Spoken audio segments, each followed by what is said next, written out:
Radio 710 Keel is your news and weather station. Please join me today in welcoming Dr. Ravi Zacharias.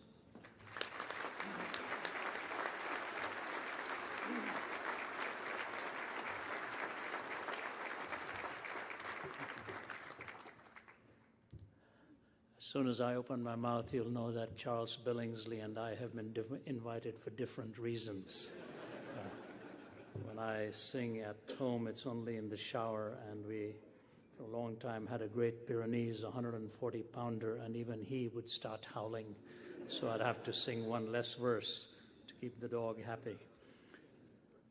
The Honorable Governor Bobby Jindal, ladies and gentlemen who serve alongside in elected leadership, and friends who are here for this prayer breakfast. It's a distinct honor for me to be with you. In fact, the last time, actually maybe not the last time, but several years ago when I was the Honorable Honorary Chairman of the National Day of Prayer and President Bush hosted it in the White House, Charles Billingsley was the musician at that time too. And his voice is getting stronger and stronger. My hair turned white and now it's turning loose. We just keep going as best as we can. You know, it was years ago in the 80s when I was doing my undergraduate studies in Toronto, Canada. I remember listening to Francis Schaeffer and Everett Koop, and they were talking about the fact that another 15 or 20 years, the Bible would be such a forgotten book, and the average person would not be able to give you one true statement about the person and the work of Jesus Christ. I thought to myself, boy, this is rather brazen. Is this really what he thinks? And now you begin to realize there was more truth than imagination in that. The humorous story is told of the Sunday school teacher who asked the question, who destroyed the walls of Jericho? And little Johnny put up his hand and said, I promise you I didn't do it. The teacher was so upset he decided to visit the family. And he went and told the mother, you know, I want you to know, when I asked the question, who destroyed the walls of Jericho, your son stood up and said, I promise you I didn't do it. And the mother said, I want to tell you something. If my Johnny says something he didn't do, he really didn't do it. So the father, now the teacher, really chagrined, decided to go and visit the father at the office and said, I want to tell you what happened. And I asked the Sunday school class, who destroyed the walls of Jericho? Your son put his hand up and said he didn't do it. So shocked that I went and talked to your wife, and she said, if my Johnny says he didn't do it, then he didn't do it. The father says, look, how much did this wall cost anyway? Let's just raise some money and get building it again. That's the way it seems to go. We know very little of the foundational thoughts that framed the ideas of many of these nations. Implicit in the framing of those ideas was really the anchor and the rock of God's Word, the ideas of freedom, liberty, justice, and all of that anchored in God's Word. In the 1970s, I was visiting England and had the privilege of being with who I think was the greatest British journalist of the 20th century. It's normally a toss-up between Malcolm Muggeridge and G.K. Chesterton, both of whom were actually theorists in moral reasoning and worked as journalists. And Muggeridge said this, it is difficult to resist the conclusion that 20th century man has decided to abolish himself. Tired of the struggle to be himself, he has created boredom out of his own affluence, impotence out of his own erotomania, and vulnerability out of his own strength. He himself blows the trumpet that brings the walls of his own cities crashing down, until at last, having educated himself into imbecility, having drugged and polluted himself into stupefaction, he keels over a weary, battered old brontosaurus and becomes extinct. When you think of that statement, written over 4 decades ago by a man who'd swung at one time to the extreme of a hedonistic lifestyle, and then in his own words, as the editor of Punch magazine said, I had the most difficult job in England of making the English laugh. Having gone through that hedonistic lifestyle and a life of being an entertaining journalist, when he found Jesus Christ himself, his life was so dramatically altered, and he became an analyst of where society was going. Now, you may think, well, he was sort of talking from the views of Christendom and so on. But long before him, in the mid-1940s, the humanist Huxley said this: "We are living today not in the delicious intoxication of the early successes of science, rather in the grisly morning after, where it has become quite apparent that what science may have actually done is to introduce us to improved means in order to obtain hitherto unimproved, or rather deteriorated, ends. It's given us improved means. All we still have is unimproved or deteriorated ends." How did we reach this place? Becoming like that weary, battered old brontosaurus and becoming extinct. It was Alexander Solzhenitsyn who reminded us so clearly years ago, the West is on the verge of collapse, created by its own hands. Why? Between good and evil, there is an irreconcilable contradiction. One cannot build one's own national life without regard for this distinction. We, the oppressed people of Russia, watch with anguish the tragic enfeeblement of Europe. We offer you the experience of our suffering. We would like you to accept it without having to pay the monstrous price of death and slavery that we have paid.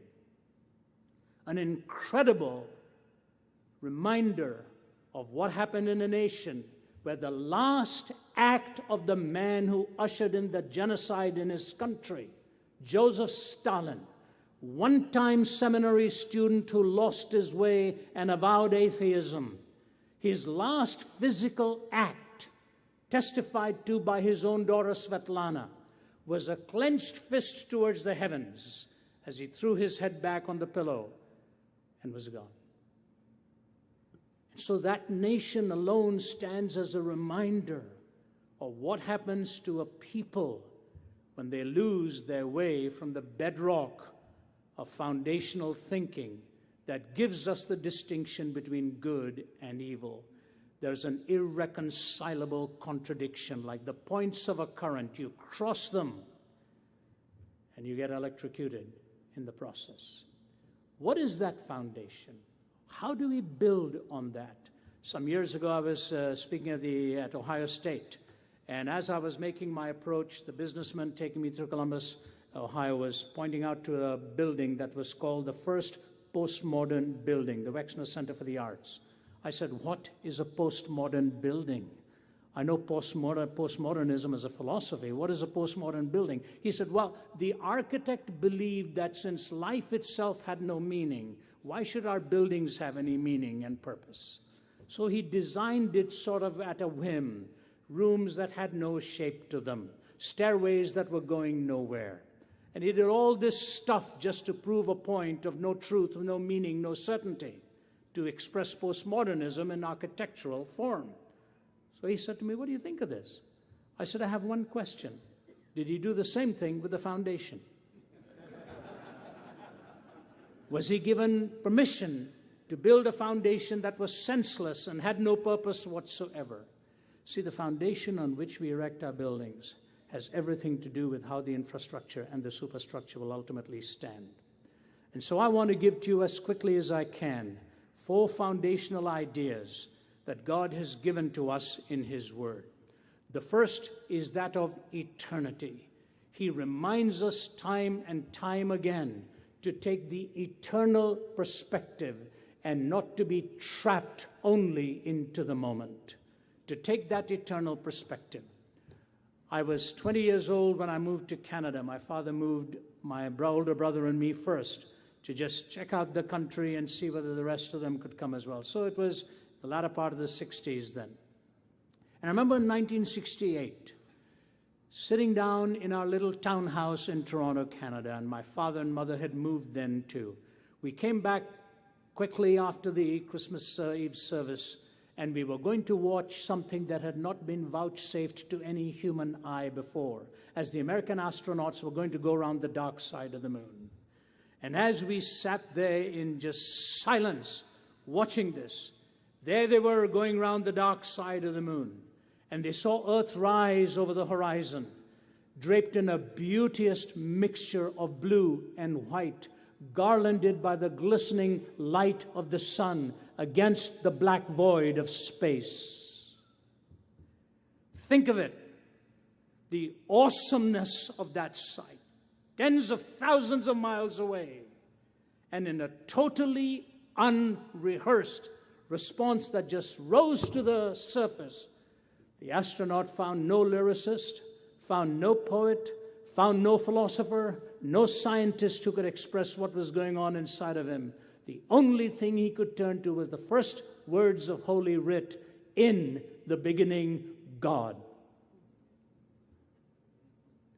Only God was big enough to contain that intellectual and emotional bridge to express the awe of this universe witnessed by the human eye. Our language, even in the mid-60s, pointed inexorably to a dependence upon a divine creator. Now, 40 to 50 years later, we become too smart to even admit that. But language goes beyond just the spectacular. It goes even into the routine. C.S. Lewis points this out, doesn't he? He said, we say things like, "My, how he's changed. My, how time flies." We look with perpetual novelty even to that which we get accustomed to. My son got tired at one stage as a little lad. He said, "Dad, everywhere I go, they keep saying, 'My, hasn't he, how he's grown?'" I said, "Am I doing something wrong? Don't you think they should be shocked if I weren't growing?" And so Lewis points it out this way. We are so little reconciled to time that we are even astonished at it. "How he's grown," we exclaim. "How time flies," as though the universal form of our experience were again and again a novelty. It is as strange as if a fish were repeatedly surprised at the wetness of water. And that would be strange indeed, unless, of course, the fish were destined one day to become a land animal. We react with surprise with time because we get so deeply entrenched in the reality that eternity is the only thing that will fully express all that we would like to express. Think of this. If there is no eternity, if there are no eternal truths, what happens to justice?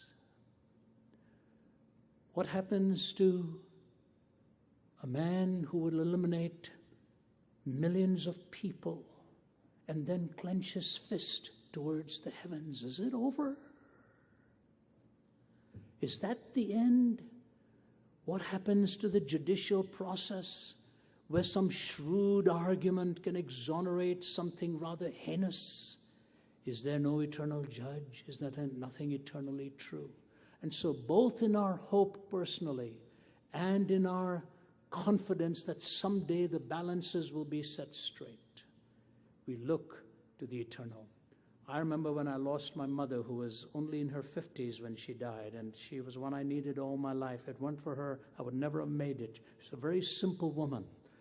Couldn't speak English that well. My father was highly educated, gone to Nottingham and all, worked for the Indian government, became a deputy secretary in the Home Ministry. My mother was a simple woman.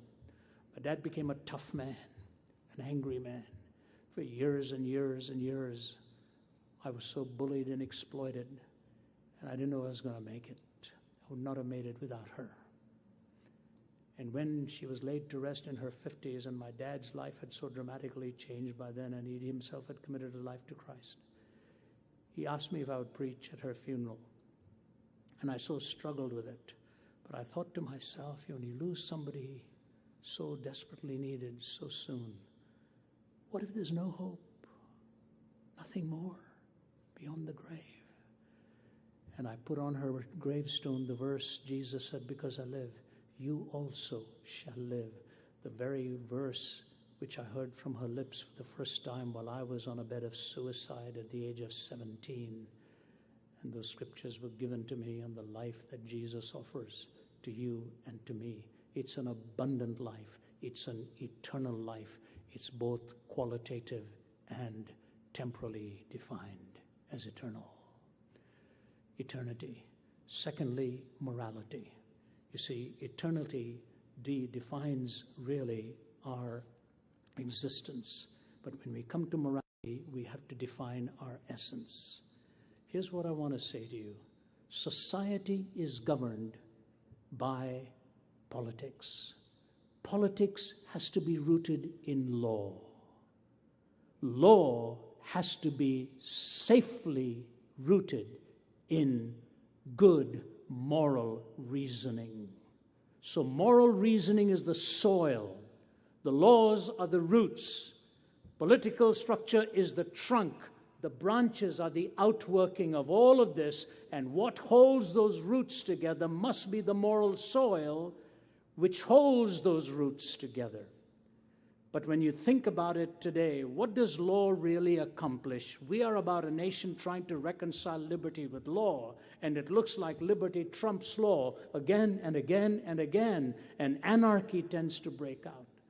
Moses, for example, gave his people 613 laws. David reduced them to 15. Isaiah reduced them to 11. Micah reduced them to 3, do justice, love mercy, and to walk humbly before your God. When Jesus was asked, what is the greatest commandment? I would have thought he would have given it one, but he didn't. He said to love the Lord your God with all your heart and all your mind and all your soul, and to love your neighbor as yourself. On these two commandments hang all of the laws and the prophets. Because of the foundation of the first, the second naturally follows. If you do not have the first, the second is with its feet firmly planted in midair. You must have the foundation of the sacred. And if you remember what happened, one of the religious leaders trying to pit law against law said to him, is it all right to pay taxes to Caesar? That's a terrible verse to be quoting on a day like this. It's the most dreaded day of the year for me, because it's like opening a can of sardines. No matter how much you get out, there's always one piece in the corner you can't get. There's always that one receipt missing. And Jesus was brilliant. He said, you're trying to trip me up, aren't you? He said, do you have a coin? Man said, yes. He said, give me that coin. He looked at the coin and said, whose image do you see on this coin? The man said, Caesar. Jesus said, give to Caesar that which belongs to Caesar, and give to God that which belongs to God. The man should have had a follow-up question. The follow-up question should have been, what belongs to God? Jesus would have said, whose image is on you? This is what we have forgotten, the sacredness of life at its essence. And that's why your neighbor has the benefit of your love, because your neighbor is created imago Dei, in the image of God. But what happened? Right in the beginning, I want you to follow me now. Right in the beginning, God gave only one law.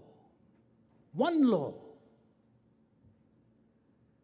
Eat anything you want. Do not eat of the tree of the knowledge of good and evil, because on the day you do that, you will surely die. Satan twisted it around, and as the tempter came and said this, he knows that in the day you eat of the tree of the knowledge of good and evil, you will be as God, knowing good and evil. What he's really saying in the temptation is, play God. Play God. You're not going to die. You will be exalted and elevated. You become the definer of good and evil. Look at our society today. All of the trees are now protected except for the tree of the knowledge of good and evil. It has been uprooted.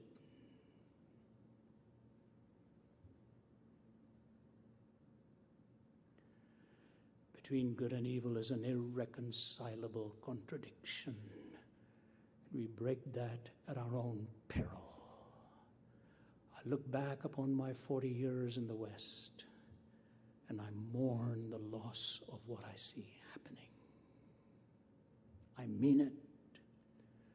I was speaking at the Center for Geopolitical Strategy in Moscow,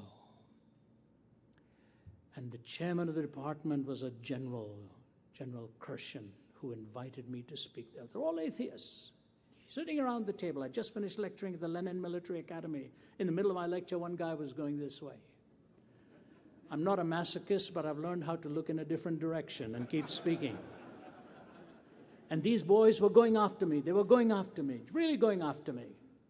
My wife was with me and my colleague, and I told them the story of what happened under the leadership of Stalin. And I sat alone with the general, and I said, General Kirshen, I want to tell you a story that's true about your history. When Stalin was hosting a Western leader, she looked at him and said, how long do you expect to torture your own people and still want them to follow you? He didn't answer her. He asked a waiter to bring a live chicken.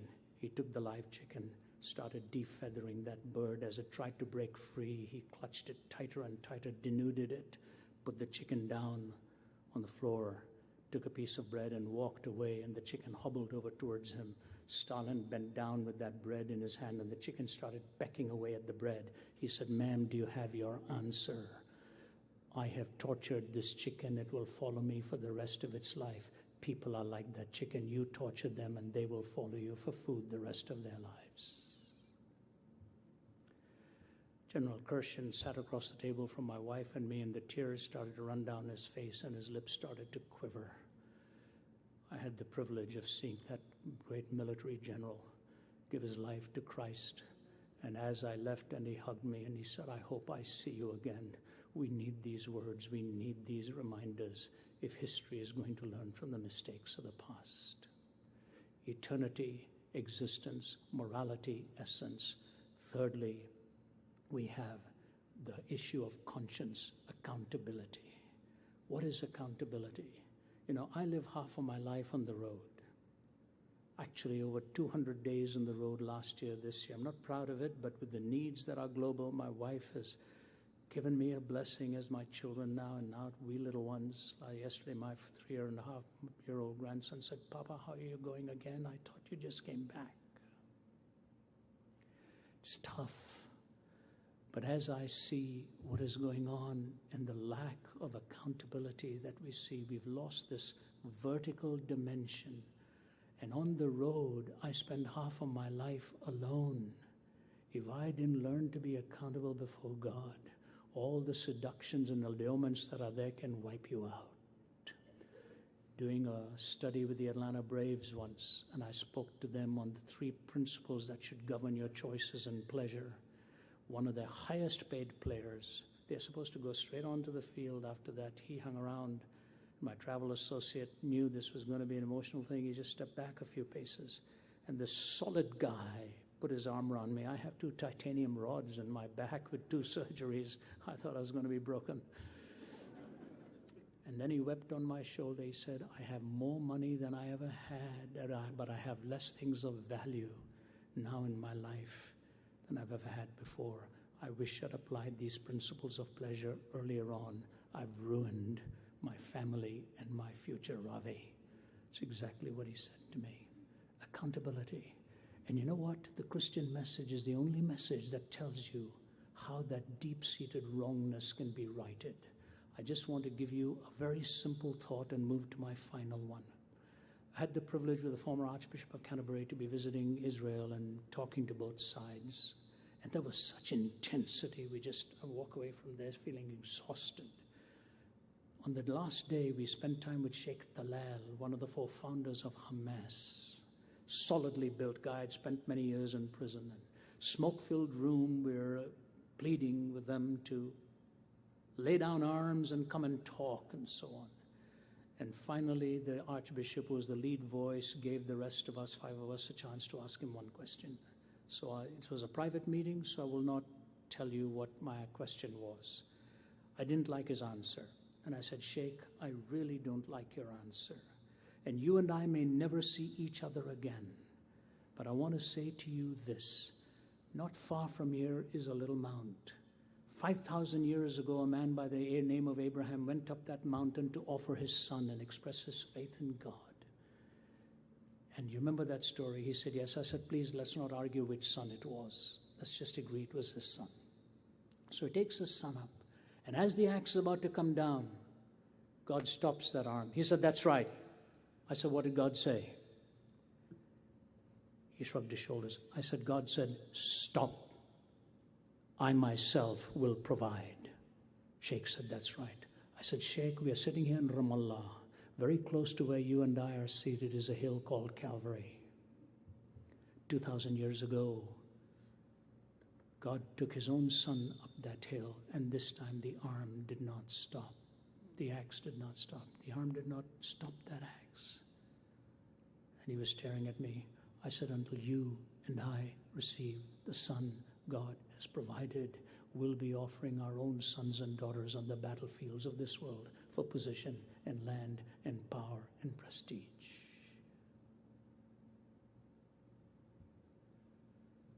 Think about it.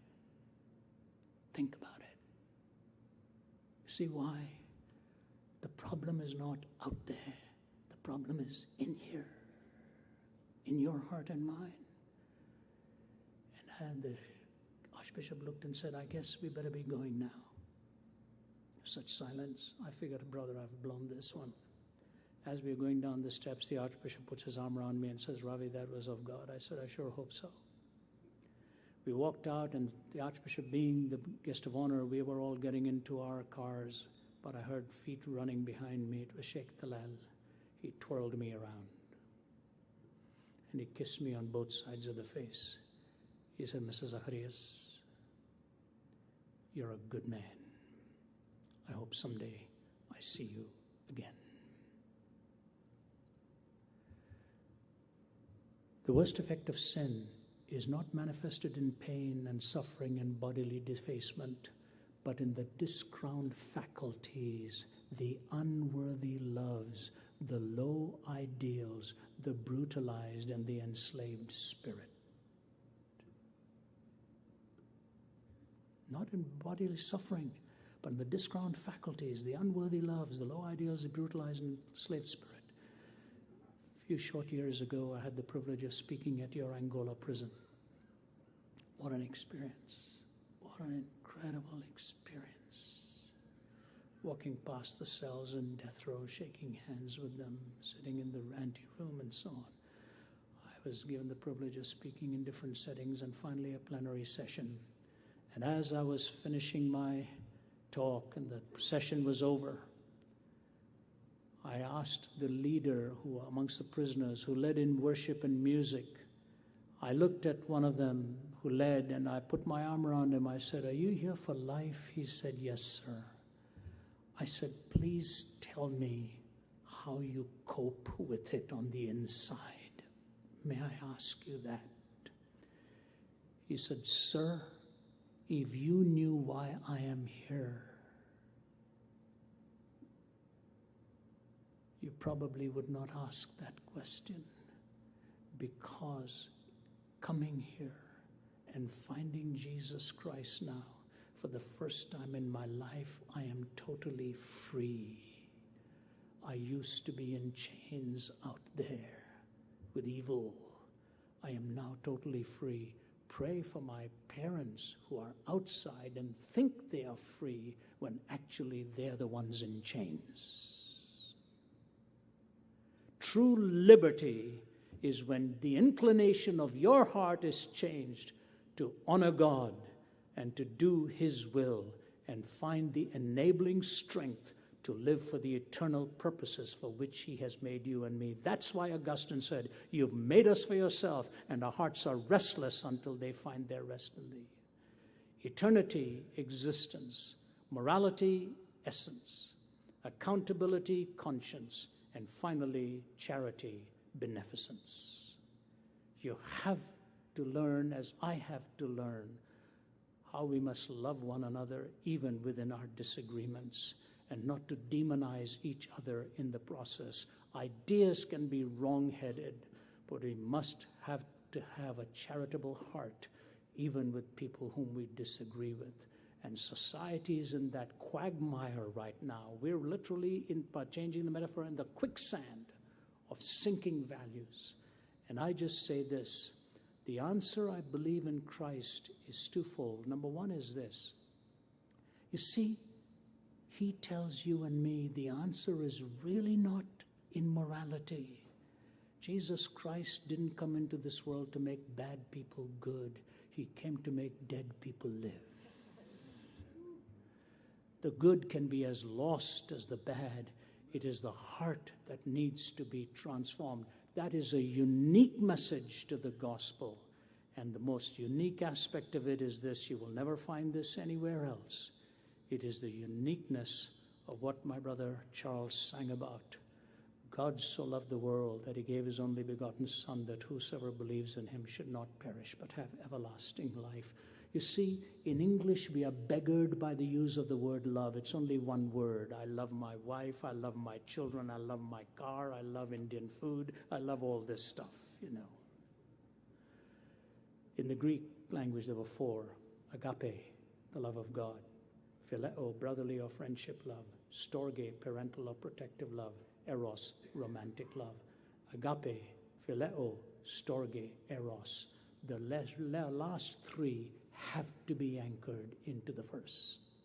You don't have that, your definitions are gone. And the tragedy today is, not only do we not have definitions for how we should live, we have lost a definition for the definer himself, which is us. We do not know anymore what it means to be human. When the definer has lost a definition, and the definitions then are anchored in an undefined entity, both the thinker and the thought will go into the quicksand of obscurity. It's important that we know who we are, created imago Dei, and intended to live for the glory of God. When I was 17, I tried to take my own life. And on that bed of suicide in Delhi, a man came and brought a Bible. He was not allowed to stay because I was in critical condition. I couldn't hold the Bible. I was dehydrated with the poison that I'd taken and emptied it all out. So he gave it to my mother, and she's reading in the Gospel of John, the passage he gave to her, because I live, you also shall live. And as I made that commitment to Christ, little did I know what lay ahead of me. And you know, the truth of the matter is, my father always thought I would end up in a place like Angola. And after my life was transformed, he just looked and looked and looked. And his own life changed after that. And I just want to say this to you. He's in heaven now, but I'm sure he's still in a state of shock that his son is actually speaking at a setting like this. But let me tell you, it really doesn't matter at this point what my father thinks of his son. He's with the presence of God. What does matter is what you do with God's son. That is the message. And so I close with this. In Molokai, in Hawaii, is buried a man by the name of Joseph Damien. I went to visit that place. All the people with leprosy were sent in to Molokai, one of the most beautiful places in the world. They were set aside from the rest of the islands. Damien left his hometown in Belgium, came and ministered to them. Actually, Damien took his brother's place, who'd passed away, and came and worked. And he would work away with them, till one day he was pouring a pitcher of boiling water into a cup. It swirled out, fell onto his bare foot, and he suddenly realized he had not felt it. He knew what had happened. He'd contracted leprosy himself. And beginning his talk that morning, rather than saying, my fellow believers, he said, my fellow lepers. They didn't realize why he said it. They found out. When I walked to his grave, I asked the man showing me around, is this where he's buried? Is this where he's buried? He said, no, sir, he was. But the Belgian government demanded the body of one of their heroes. So the people in Molokai begged him to take the right arm and bury it in Molokai. I forget if it was right arm or right hand. Buried it in Molokai because the people said that was the hand that touched us. Please keep it here for us. and they sent the rest of the body back. When you receive the touch of love, it conquers all fears and all other losses. Let us love God with all our hearts and our fellow human beings. Eternity, morality, accountability, charity. Those are the pillars of the foundation. Existence, essence, conscience, and beneficence. I pray this state will lead the way, the example to the rest of the nation, building it on the solid soil of God's answers to the human condition. Honorable Governor, ladies and gentlemen, thank you for giving me the honor of speaking to you. God bless you.